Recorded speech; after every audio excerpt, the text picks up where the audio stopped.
I'm Ashton Smith. And I'm Jordan Long. And we're coming in hot. We're seventh generation entrepreneurs with a passion for fusing creative expression and business fundamentals to help entrepreneurs powerfully expand their companies. Legacy Creator is a show for creatives, big thinkers, and visionaries who are doing business differently. Together, we unpack topics to help you embody your creative identity, develop as a leader, and powerfully grow your business. In a nutshell, we're calling you out and calling you higher. Hello and welcome back to Legacy Creator. Today we have the pleasure of spending some time with Rachel Allene. Rachel is a mom of 3 and a full-time product shop owner. And over her last decade in business, she has shipped products all over the country that are specifically designed to uplift women and spark joy. In today's episode, we dive into what led to her boom in business in 2020, how she has established a dedicated and hype community that wants to purchase from her on repeat, plus how she's found her groove with being a mom of 3 and running her business, and so much more. Not only is Rachel full of wisdom, but she is just so genuine. I can promise you that you will walk away from this episode with not only valuable takeaways, but just feeling more inspired and empowered. Let's get into it. Here's Rachel. Welcome to the podcast, Rachel. Thank you. I'm so honored to be here. Oh my gosh, I am honored to have you. And I was just saying before we recorded that we've been connected for so long. And I feel like we've been connected through so many different evolutions of like our life and business. And so it's really cool to sync up. And I'm so excited for our community to get to know you more as a creative, as an entrepreneur, as a mama. So I think there's so much we're going to dive into today, and it's going to be so incredible. So for those that don't know you, they're meeting you for the first time, why don't you just share a little bit of who you are, what you do, and maybe like a fun fact or two? Oh gosh. Okay.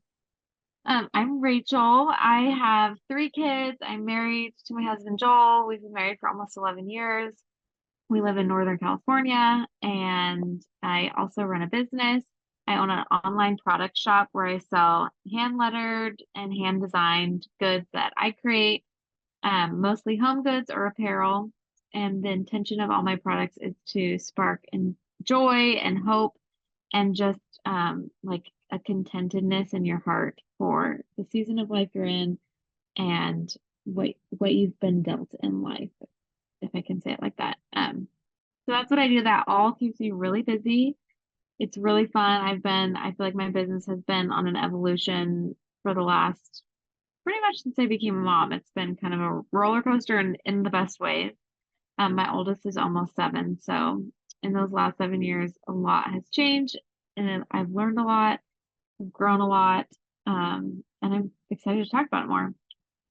Some exciting or interesting facts about me. But these are like the things that I said on like the first day of school when like I was like 15 years ago. One is I'm technically tongue-tied.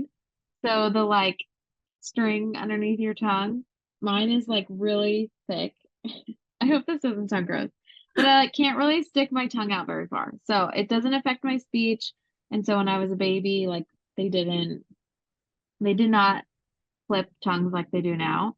So I just have I don't even know what it's called, but the little string underneath my tongue, it's really thick and I can't stick my tongue out. So I'm tongue-tied, technically.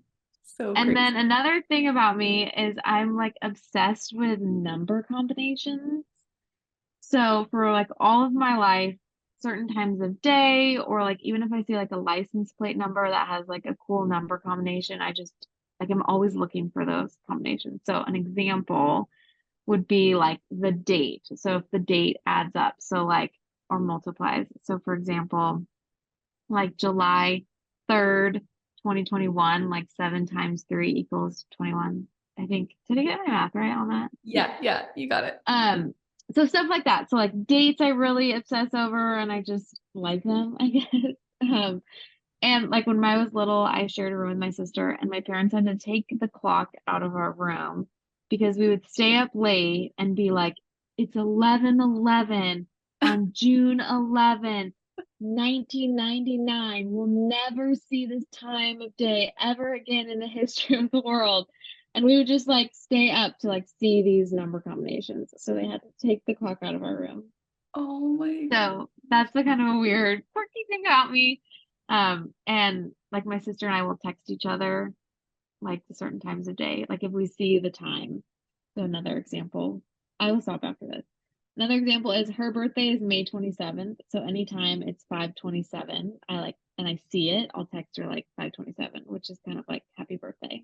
And Oh. then my birthday is June 25th. And so anytime we see 6:25, my whole family, I'm not even joking. Anytime any of us see 6:25, it's always like, happy birthday, mommy. And it's just so weird. So that's a weird thing about me. I love that. That is so wholesome, like staying up late, waiting for the numbers to align like perfectly. My sister is very much like that. Like she pays attention to numbers and license plates and just all of the different combinations. My family, yeah, we kind of are like that. We don't necessarily text each other every time. I think that's such a sweet like ritual. But when, for example, we're like looking ahead to a new year, a lot of times like we'll just be in touch with like numbers we might be seeing or like different things that are standing out to us, and then we'll always share those with each other going into a new year. And Oh, I love that. yeah, so I love that. That's so special. That's so I think fun. a lot of people do it. I think a lot of people have like weird, they look for numbers and stuff. So I don't think I'm that weird, but it is a little quirky. No, I don't think it's weird at all. I think it's actually really cute, like the fact that that's been a part of your like routine since your childhood with your sister. Yeah, Like it how really has. special. Yeah, it is. So It's fun. special. Oh my goodness. Okay, well, let's shift gears a little bit. And why don't you share just a bit about like your background and your story and kind of like the things that led to the ultimate creation of the product shop that you run today?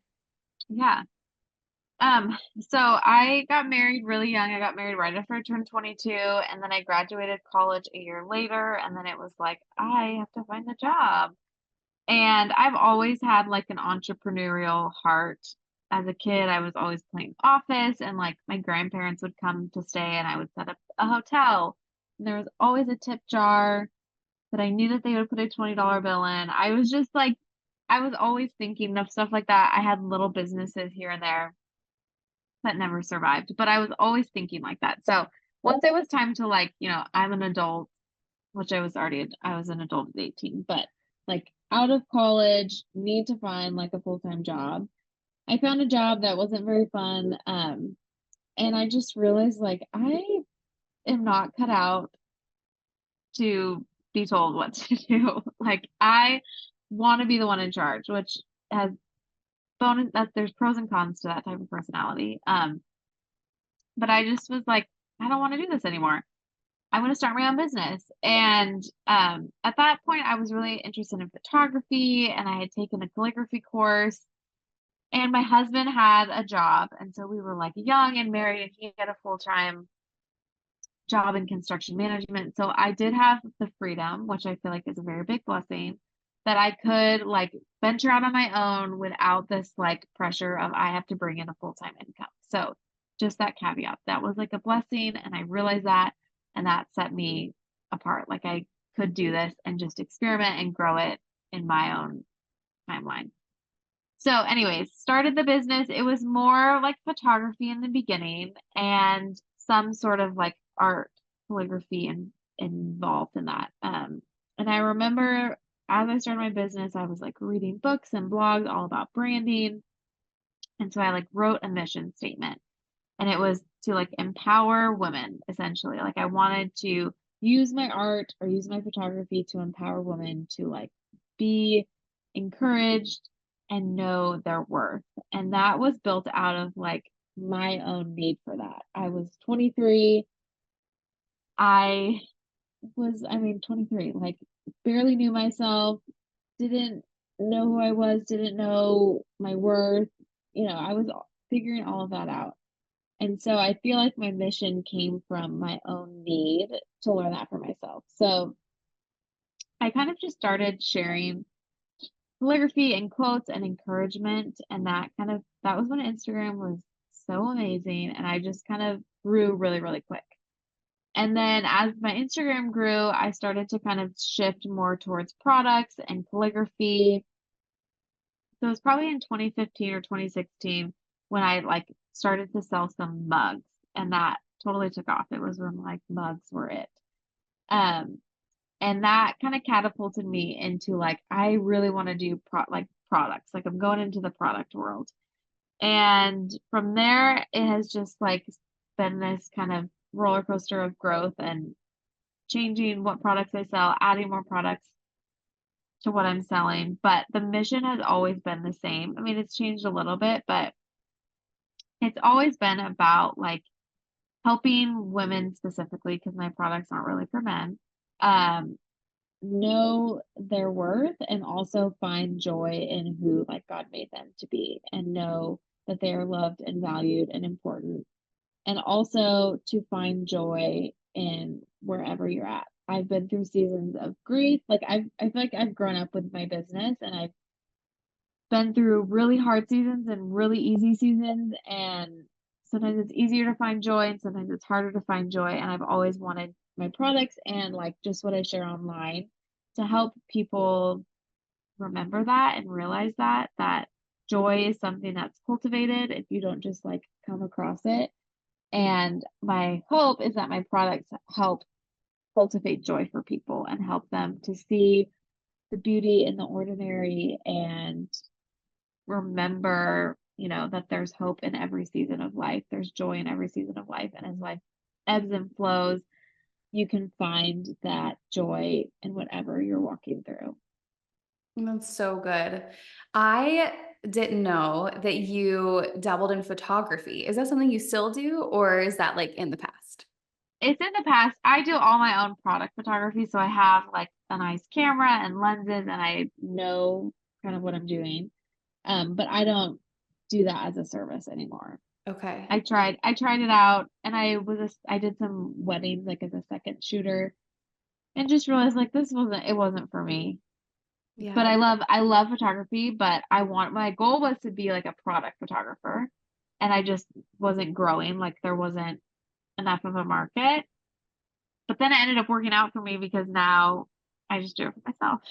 Yes, I love that. I always love asking the question, like, tell me a little bit about your story, your journey, your background, because I think like the online space has this weird way of making things look like you just happened upon where you are. You don't Mhm. have the luxury of seeing like that timeline in like one screenshot, like on your phone. You're seeing like the highlights and you're seeing kind of the destination of where someone is, but there's always so many layers and so much context that leads to where someone is in their business. And so I love that that just paints the picture of like where you started, and also like none of it is for nothing. Like it all contributes to the journey. Like the fact that you started with photography, well, now you use that, and like that was like a stepping stone that led you to where you ultimately wanted to be with your business.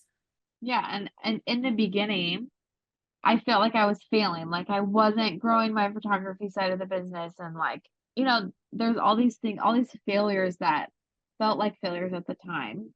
And if I had quit then and been like, you know what, this isn't working. Nobody wants my photography. Like I wouldn't be where I am. I think we so often like things don't work out and instead of like pivoting or shifting or trying something new because we're scared to fail again, we just quit because that sometimes seems easier. And I think, there are some times where it's like, okay, this really isn't working, but sometimes it just needs some sort of shift or pivot versus an absolute like I failed. Yeah, I was like just creating some content on that topic this morning. It's like, I feel like so many people, like the biggest problem that they face in terms of like why they don't get to where they want to be is they quit way too soon, because Yeah. we have these crazy unrealistic expectations as to like how fast things should happen. I think part of that is like just the world we live in and like how fast paced it is. And also just social media and the depiction of like success and what that timeline should look like. But 9 times out of 10, like if you'll stick with your goals, your visions, it might change. Like you said, like you might pivot, you might have some redirections, but like you'll get where you're meant to be. You just have to keep putting one foot in front of the other. And that's so much easier said than done when things are really hard and you're Yeah. like doubting everything about yourself and asking like, am I cut out for this? Can I make this work? Yeah, absolutely. And even like now, like I'm almost 10 years into business and I'm not where I want to be yet, and part of that is my personality of like, I will always want more. I will always want bigger. Um, but like I could give up now and be like, you know what? I don't have that warehouse that I thought I would have now. And I don't have the team of 10 that I thought I would have by now. And maybe I will never get there. And that's my own journey of like, that was not meant for me. But if I just maybe it is meant for me when my kids are older, and I don't know. I don't know if, like, that's what's gonna be ahead or if something totally different is gonna be what's ahead, but if you just, like, throw in the towel, which I could have at this point if I wanted to, then there is no, like, chance to see where it's going, you Mm. know? It's so true. Like you'll never know if you don't keep going for it. Yeah. Yeah. And I love that you're almost 10 years in and you're still going for a bigger vision. And that's just so like the mark of the entrepreneur. Like it's not, and I don't think it's a bad thing. I think sometimes when I say a similar sentiment of like, I feel like I'm always going to want more. I think sometimes I get pushback, like maybe, like, oh, why are you never happy with your life? It's not that. It's just that drive. It's that like Yeah. determination. It's that vision. Like we're always like ever evolving in terms of like what we want to build.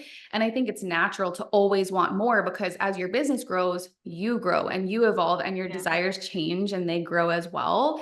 But I love that you said I'm 10 years in and I still want more because I think so many people are like a couple years in and wondering if they should call it quits. And I Yeah. always tell people like entrepreneurship isn't for everyone, but if it is for you and if you're going to go for it, like you have to ask yourself the question, like, are you willing to stick with it? Are you willing to be here? Not just for 2 years, but for like decades. Like some of the most successful entrepreneurs, like thriving, happy entrepreneurs, no matter what they do, they've been at this for decades and Yeah. their success has been built over a long period of time. And you have to be like committed to that vision to stick it out through the highs and the lows. Yeah, absolutely. What if you could turn your ideas into actual profit for your business? Right now, you may feel like you're doing all the right things, and yet your efforts aren't creating more money for your business. Today, that changes. Our free 90-day profit planner has helped hundreds of creative entrepreneurs transform their income goals into an actualization strategy since 2019.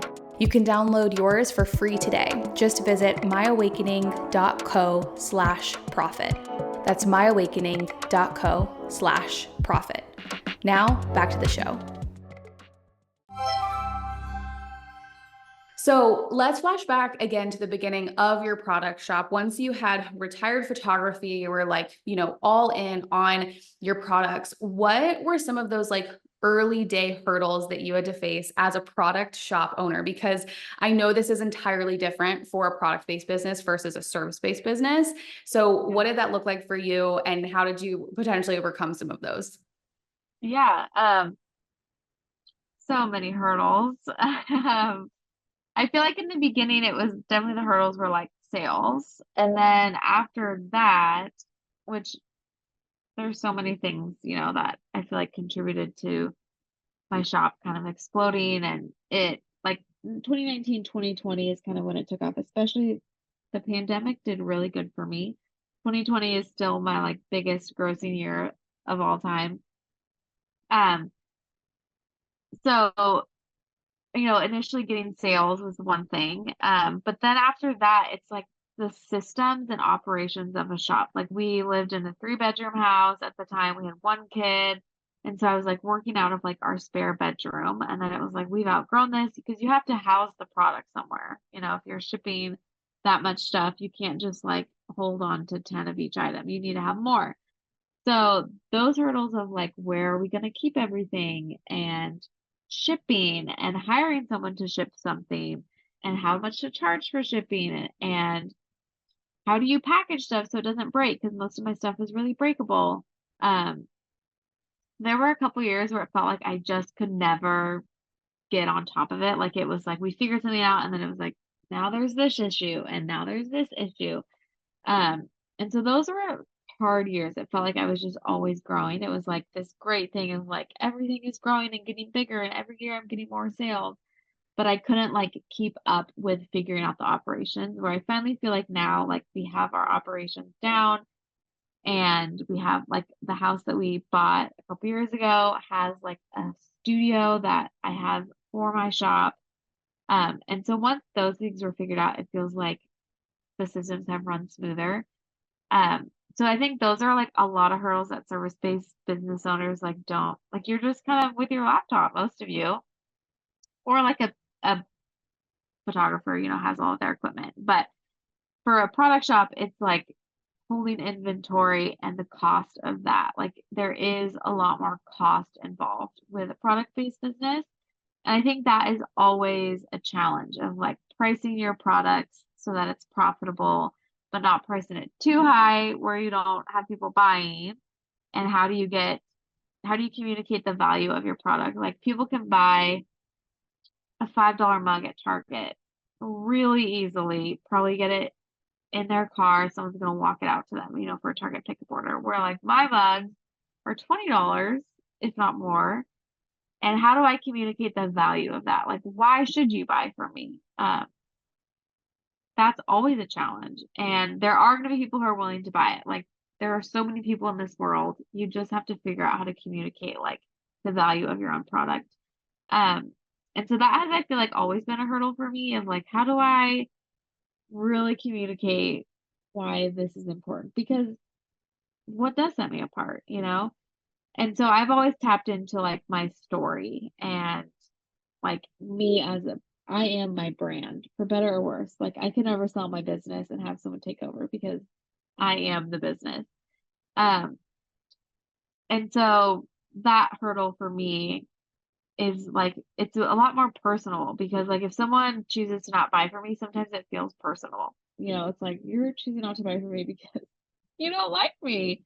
Um, that is always a hurdle for me. And that I think has been like a really wonderful thing of my business is it has forced me to dig deep in my internal stuff of like, I am not, the worth of myself is not my business and vice versa. And how to like be the business, but not be completely tied. Like I'm interlocking my fingers right now. I know this is a podcast, but like, how do I be the business, but also set myself apart where like, if this fails, I'm also not a failure. And so for me, the hurdles, I don't know if I'm answering this properly, but there's a lot of like personal elements and growth to my business and how over the years, I feel like I've grown up with it and had to work through my own issues really of like knowing what I'm worth and how that like works with a business. And so that has been a hurdle. And then obviously like I was saying the operation stuff. I feel like I didn't answer that question good. So Oh, you tell me did if you want me to great. answer it differently. No, you did great. I think that's totally the trajectory for most business owners, whether it's product or service. Like you're in the beginning, you're like, okay, how do I sell? How do I get customers? Like you're on that hustle and that train to figure out how to get business in. And then when you get the business in, you're like, okay, well, I have to make sure I know how to like actually facilitate on this. And like, I have to understand the operations. And that part definitely looks different based on whether you're a service or a product-based business owner. But I feel like you're in one of two places. Anytime you're running a business, you're like, either you need more customers, you need more business, or like you're so slammed and you're trying to figure out how to fulfill on the business that you have. A lot of times it feels like you're living in both of those extremes. Yeah. And then absolutely, like just the personal growth and like the development and the becoming of you. Like Jordan and I, we talk about that on the podcast a lot. I feel like a lot of business owners, like They want the tactics. They want the strategies. I was that way when I got started. I'm like, all right, give me my like 10-step plan to like get this thing going. And it's like never ever that simple, you know? And I think the most important and the biggest component that's going to stay with you, that you're going to be working on, no matter if you're a year in, you're 10 years in, you're 20 years in, it's going to be you. It's going to be like developing, growing, and becoming like more of who you need to be to sustain and carry the responsibility, the weight of like the company and the vision that you have. And I think all of that ties together really beautifully, because I think, at least for me as a consumer, somebody who's watched your brand, purchased your products, like one of the things that really does have you stand out is the way that you show who you are, your personality, like your core values, your family. And again, that mission of like sparking joy and helping people find joy in like the mundane and in the everyday. And I think that there's a couple directions I want to go here right now, because I think right now in marketing, like personality is huge. Like people want to know the person behind the brand. You do that really well.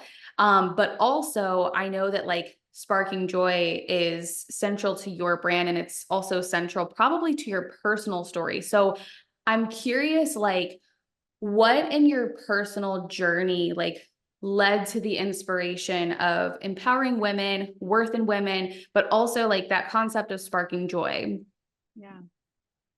Um, I feel like it really began after I had a miscarriage. After our first son, he was born in 2017, and at the end of 2018, we miscarried, and I had a really easy life. Like we weren't, I was not raised in like a super wealthy home, but I did not like have much want in life, and I didn't have a lot of heartbreak in life. I just like I had a good life, and I didn't have a lot of grief up until that point. And so that for me was a like turning point in my life of like, oh my gosh, life is really hard and this is very heartbreaking. And it like broke me. I know a lot of people have had miscarriages, and I feel like it broke me more than most people I know, and how their like grief process with it. It's hard for everyone, but I feel like for me it was like my first real big heartbreak in life, and like I'm not in control, and this is forever a part of my story, and I'll never meet that baby earth side. And it was really hard for me, and I walked through that grief for a long time. And so I think that was like the genesis of it, of like, okay, I have to dig deep for my joy now. I have a kid who's almost 2. Like I can't just like lay in bed every day because I'm sad. Like I have to pull it together. I have to find a way to find joy even if I don't feel it. And so I feel like that was the beginning of it. And then we had trouble getting pregnant with our second child. And so it was just like all of these things on top of another that was like, this is hard. And then when my daughter was born, it was in 2020. So it was right after the pandemic began. And she was born 5 weeks early. And when I was in the hospital with her, like a very, very close family friend there was like a tragic accident and she passed away. And so it was like those like 2 years were horrible and hard.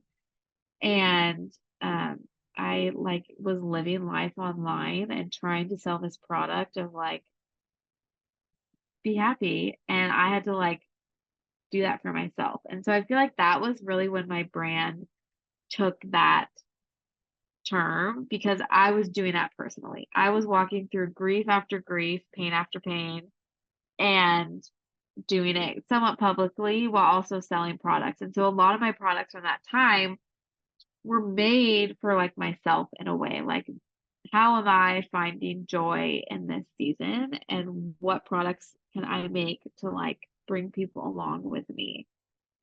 So that was a really big part of my story and my business, of finding joy, finding hope. How do you walk through grief and seek for joy at the same time? How do you have like very ordinary days, but find them to be like very extraordinary, because I feel like in motherhood, especially, there's a lot of ordinary moments and a lot of routine. And how do I live those days with like a heart posture and a mindset of gratitude, and not just like, this is frustrating. I don't want to walk through motherhood being like, this is hard, this is hard, this is hard. I'm such a servant. Look at me, all this that I do for my family. Like, everyone should see all that I do. I didn't want to be that person. So I wanted to create products that helped me like find my joy in this ordinary, and also like time of grief for myself. Yeah. So it's like everything was so real for you, and people feel that. Like people feel that when you are creating from a place that's like super real and super raw, and like there's a true mission behind it that you're living out, like people actually really do feel that, and that does set you apart. I'm so curious from your perspective, because I know that you still share quite a bit online about like your life and your family, and whether that's casual behind the scenes or maybe something that you're going through. How do you strike a balance between like sharing and showcasing how you're aiming to live that mission out yourself, because it's so central to the brand, and also like kind of protecting your own like personal life and Yeah. processing? I think a lot of creatives really struggle to like strike the balance between the two, because I think definitely when you share more personal content online that goes against the grain of like the highlight reel, that's going to stand out. Like people crave that. People love that. But if we swing so far that way, then I find people are just so burnt out and like have no boundaries. But I feel like you Yeah. found this balance where like you share a good amount, but you also have like things that are kept personal. And so, yeah, what does that look like for you? Yeah. There are like, I think people think, if I share one vulnerable thing, then it's like, oh my gosh, she shares everything about her life, which I don't think people think that. But I agree with what you're saying. I think that it's set apart when you are vulnerable, but you also don't want to like share everything. And I have never shared everything. And I think we forget that. Like, if someone shares one thing vulnerable, you think you know them fully, which there's truth to that. But there are so many parts of my life that I don't share. I have chosen like a few aspects of my life that I share, mostly motherhood, because that's like one of the biggest parts of my life right now. But there are a lot of parts of motherhood that I don't talk about. Like, I don't really talk about personal issues with my children, not issues, but like behavioral things. Like, you are not going to hear me talking about like this thing that we're working through with one of our children, or like I'll talk about like hard things. Like, one time we were going through a really hard season with our daughter, and she like was having really big sleep troubles. Like, I'll talk about that. But I'm not going to talk about like my anxieties about specific things about my children, because that's like their life. And I'm not going to put that on the line online for people to know about. I won't share many personal things, like anything with other people. Like, if I'm having issues with other people, I'm not going to talk about like, oh, I'm going through such strife with a friend. Like, I'm not going to share about that. So I try to, honestly, my litmus test is like, what is something that people would feel seen by? Like, if they read this, they would feel seen. And how can I make others feel seen by opening up myself a little bit? So I'll share like my own stuff, but nothing I share will ever really include any other person, or that it would affect any other person, if that makes sense. So that's kind of my litmus test of like, how can I make someone feel seen, but also like hold a lot close to my heart. And so there was a time, our third child also, we really struggled to get pregnant with, which I haven't really ever shared this anywhere, because it felt like such a tender part of my story. And now that he's over one, it doesn't feel as tender anymore. And so I'll openly say that a little bit more. But like, I never really talked about that because it was too vulnerable for me. That felt too vulnerable.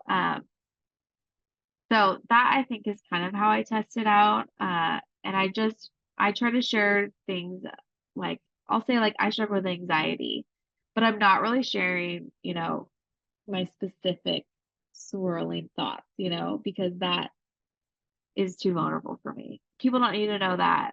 And I feel like sometimes that can make people anxious too, because they're not like, oh, I have that thought too. And, I don't feel like that's helpful. But saying like, I have anxiety or I have struggled with anxiety, and this is what I do to try and help myself. I feel like that is vulnerable enough. You don't have to go into like the deep, dark pits of your heart and mind. Does that help? Does Yeah, that answer that's it? so good. I think some of it comes with like age and like maturity and just that intentionality of kind of sitting with yourself to be able to acknowledge like, that's too close to home. That feels like something I feel comfortable to share where it feels like it could help someone. Yeah. I think that some of that just comes with maturity and also like even being in the online space for a longer period of time. Like you kind of find your footing with like what you Yeah. do want to share and what you don't want to share.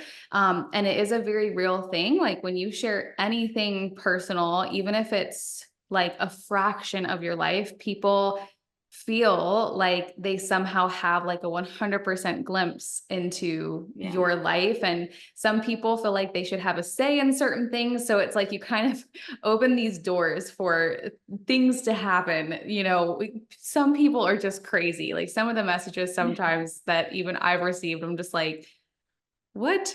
Like, you don't know that about me. So it's just like even knowing what you're opening yourself up for. Like when you show up online and you share part of your personal life, like clarifying for yourself, what are your boundaries? Like, what are Yeah. you wanting to share and what will you never share? And just like having that dialogue with yourself and having that intentionality, I feel like it helps promote sustainability and showing up online, because if we don't have any of those things clarified, I feel like it's so easy to burn out because we end up Yeah. like oversharing some people. Yeah, absolutely. I sometimes like if you really want to get really honest with yourself, sometimes like the question I ask, like, would this be helping someone or is this like to get attention?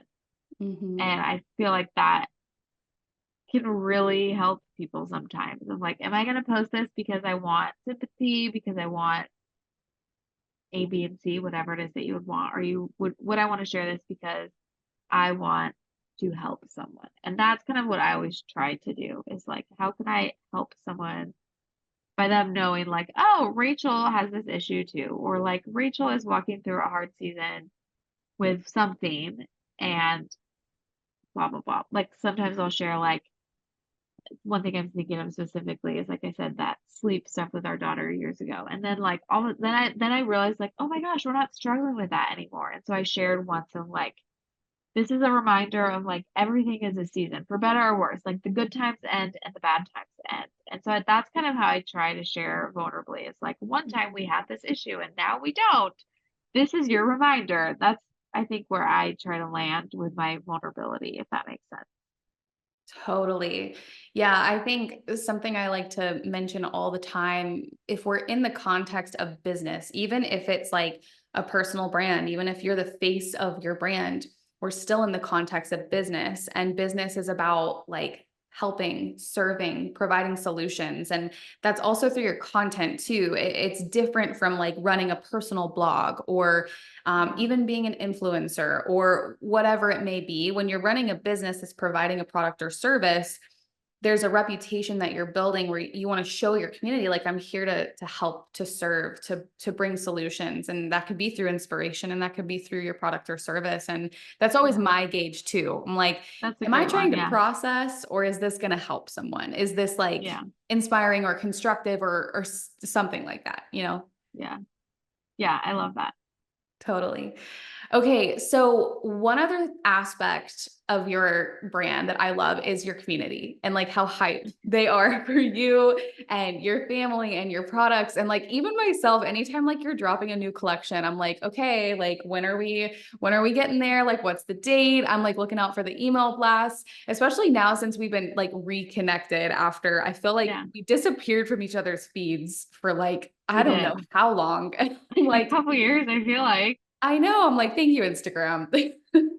But all that said, like I'm on the edge of my seat and your community is so engaged and I feel they're just so invested in you and like what you've built through this brand. And so I know that's something a lot of our community wants to create amongst their community. And I was curious if you could shed any light on what you feel has created like that culture and that community of people that are just so hyped for you and so engaged in what you're doing, and whether that's personal or products. Yeah, I think part of that is, well, I'll answer that two ways. For product, for people being hyped about product, I feel like the two main marketing tools I've used for that would be social proof and scarcity. So for a while, I don't go telling anyone my secrets, but when I first started out, I would sometimes like intentionally put less inventory in my shop on purpose so that they would sell it really fast. And then people would be like, oh my gosh, she's in such demand. So that is like a strategy that I think all uh, product shop owners should use. We could talk about that for a long time, but that is just one little tip, scarcity.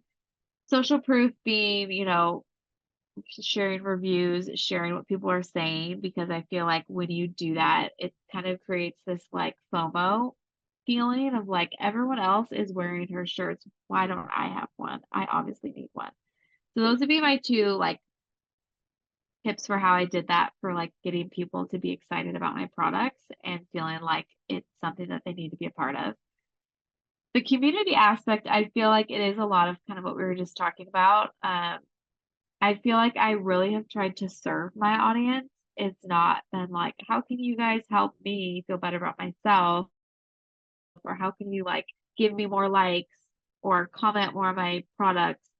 I have always tried to be like, how can I give as much as I can to them by encouragement, products that serve them, um, by time. I have always, as much as I can, tried to reply to every DM, which I think some people would be like, that's dumb. But I think it shows that like I care about my audience. Like they take the time to follow me, to take in my content, to engage with me. And if they have 30 seconds to send me a message, like I feel like that deserves some sort of acknowledgement. That's my kind of view on it. Like I am not better than anybody here. Just because I might have more followers than you does not mean in any way that I am more important or more valuable than the person who has 100 followers who just DM'd me asking me a question. And so I think that that mindset has served me really well, that I have really tried to make other people feel valuable. Like they are valuable to me in like a personal way, but also like in a business way. Like if they want to engage with me, like if we're talking numbers, like they're also a potential customer. And how can I make them feel like they matter to me? Because if they feel like they matter to me, they are going to want to buy from me because then they're going to want to support my family. They're going to want to support me. And so I think that's a really big one of like taking time for them. Sometimes right now, the season of life I'm in, it's a week later, but like I still get to it somehow. Um, so that I think is a really important one that maybe gets overlooked. I don't know if other people would agree with that, but I really find that to be valuable is giving back. I always try to find a way to give back to them, if that's my time, if it's replying to messages, if it's answering questions, if it's encouraging them. I always try almost daily to like somehow offer some sort of life encouragement on Instagram, just to like be a little tiny, like if they're scrolling through stories and like the one thing they see on my story is like you're important and you matter, like that to me is worth it.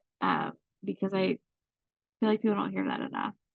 So I think that maybe the biggest thing that I've tried to do is just be a servant in my content. Like how can I serve well and steward this space to create good and not make people feel like less than? Because I think there's a way you can like share about your life that makes people feel like, wow, everybody loves her and look at all the stuff that's going for her and wow, her life's amazing. Where it like when people are consuming your content, it makes them feel less than. And I don't want my content to do that. So I think there's a fine line of like sharing.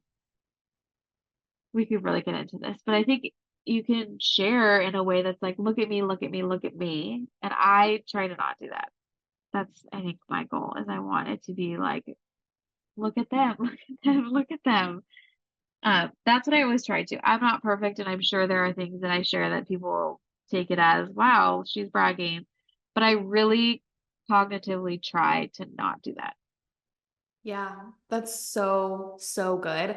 I feel like there's so much power and simplicity in what you're saying because essentially you've created this culture by just serving and like having a servant heart. And like that's something Jordan and I talk about and we're really passionate about in the marketing world and just the online world. Like, how can you show up and have a servant heart? And I think so often people are so focused on more, more, more, grow, grow, grow. I want new followers, new people. It's just always about the new and the more that you forget about like who's in front of you. And actually that creates the opposite effect a lot of times. Whereas if you would Yeah. just focus on like the people there that like you've been blessed with them and they've been blessed with you, how can you serve them? If you serve them well, they're going to become almost like ambassadors for your Yeah. brand and like for what you do. And that in turn creates the ripple effect of growth.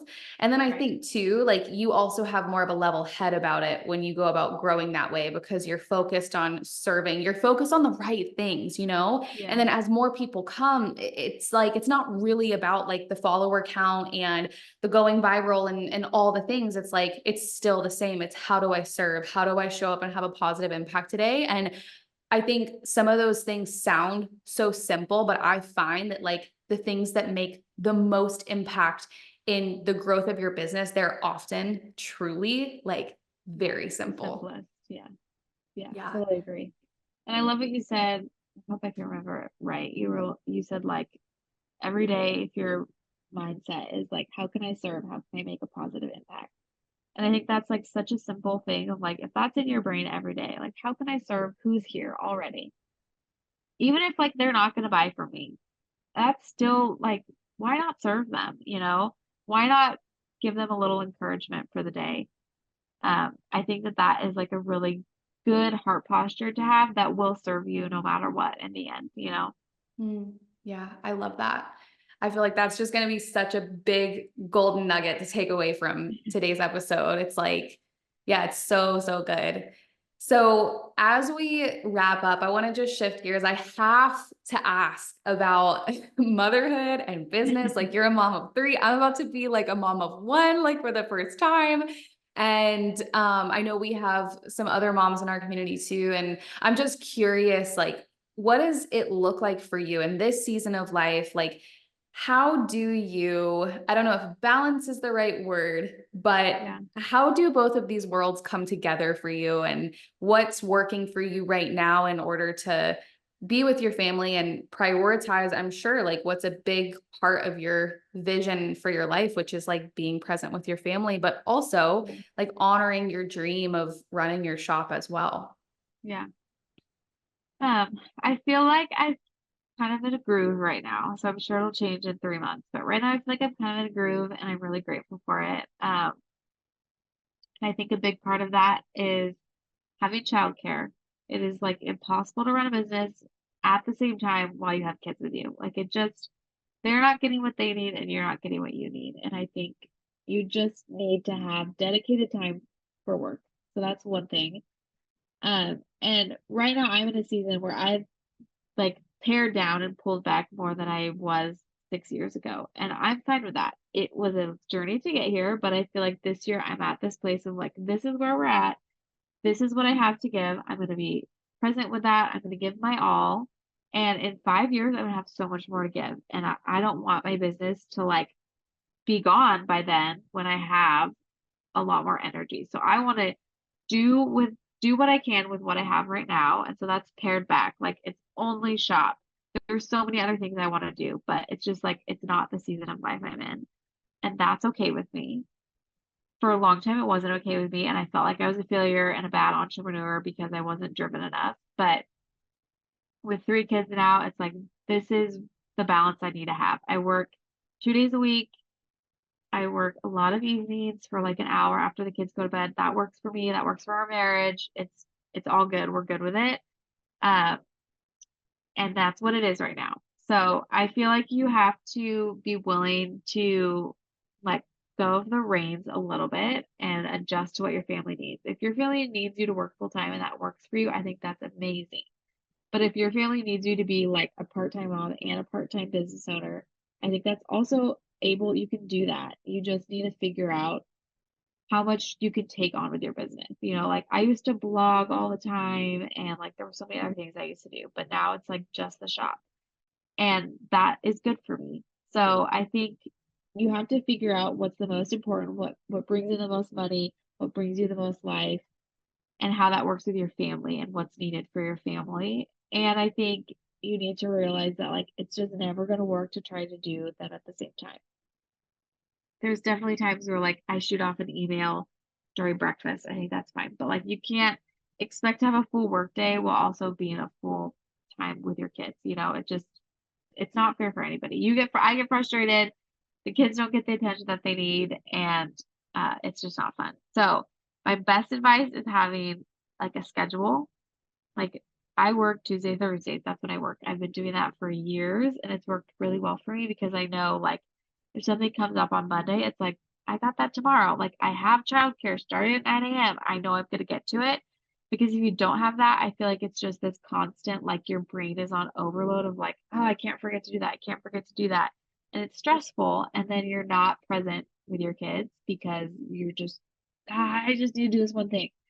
And I don't want to be like that. So I think if you have that schedule, you have those work hours that you know are coming, that causes a lot of peace for me because I knew like I would get to it. It wasn't like, when am I going to get to this? I always knew that I would. And then being willing to shift and adjust and pivot what's most important in the business and let things go if you need to. If you don't need to, no big deal. But if you feel like you need to let things go, it's not a failure. It's just an adjustment. And take it from me, your kids are little for really short. My first just finished kindergarten.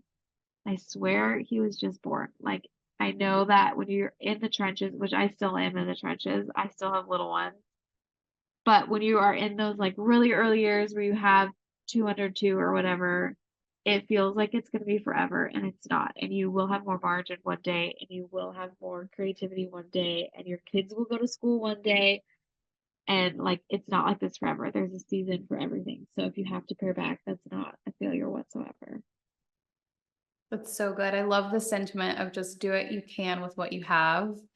I think that's so important for everyone, but I'm sure like in the season, in the thick of motherhood and having little ones and like figuring out how to balance everything, like just being okay if your bandwidth looks different and Yeah. accepting that versus trying to like force all the things all at once. And I think that also just showcases your mindset as well and how it is fixated on like the long term as well. Because to your point, if, while your kids are little, you're like pushing the pedal to the metal and trying to do so many different things, you're going to miss out on like your kids, and time with them in this season, but also you're going to burn out and who knows if the business will be here long term. So, it's kind of shifting your perspective and obsessing less about why I need to have the best year ever this year and thinking more about like the longevity of not only where you want the business to be and go, but also like savoring the journey as well, which I know sounds cheesy and we all talk about that, but like, what's the freaking point of like hustling for all the things in your business if you can't enjoy the life that you're living and what you're building, Yeah, absolutely. Yeah. And everyone's bandwidth is going to be different. So like my bandwidth when I had one kid was really different than when I have 3 kids for the business. And it has taken me years to like get to this place of letting things go a little bit. So just saying that, like, if you have more bandwidth, that's amazing. Don't feel like you have to like, oh, I have to let a lot go. Like everyone's story is going to be different. So just know that for yourself. Like you have to find it for yourself, which is not very helpful, but I hope it's helpful. It's so true though. It's so true. This Yeah. has been so good. Thank you so much for all of Oh, your it's a wisdom and delight. insight. Of I've loved course. this chat. I know our community is just going to be feeling like so inspired, and I feel so light like after this conversation too. Oh, Just good. like so much permission for just yeah, what things need to be and what I want them to be when it comes to business and motherhood and all the things. So for those that want to connect with you and like you guys, you want to connect with Rachel and like see all of her products and just like all of the incredible content that we've been talking about today and marketing. And yeah, if you just want like a glimmer of like hope and joy each day, you got to connect with Rachel. So tell people where to find you and how they can connect. So you can find me on Instagram. That would be the best spot. And my handle is Rachel Allene. It's Rachel underscore Allene. And then from there, there'll be a bunch of links to sign up for emails and text messages if you want discounts and all that. But that's the best place to find me. And I would love to meet new friends there and chat with you in my DMs. Amazing. Awesome. Well, you guys go check her out, get connected. Look out for the next like drop in the shop too. I have some of your mugs and they're like my favorite. My sister does too. I think we both have one of your fall mugs and we Oh just yeah, always fall is coming. It's coming in yes. August. Oh my gosh, a good fall mug, like nothing matches that. Yeah. Amazing. Well, thank you so much for your time, Rachel. Thank Thank you you guys for for having tuning me. in. Amazing. Talk to you soon.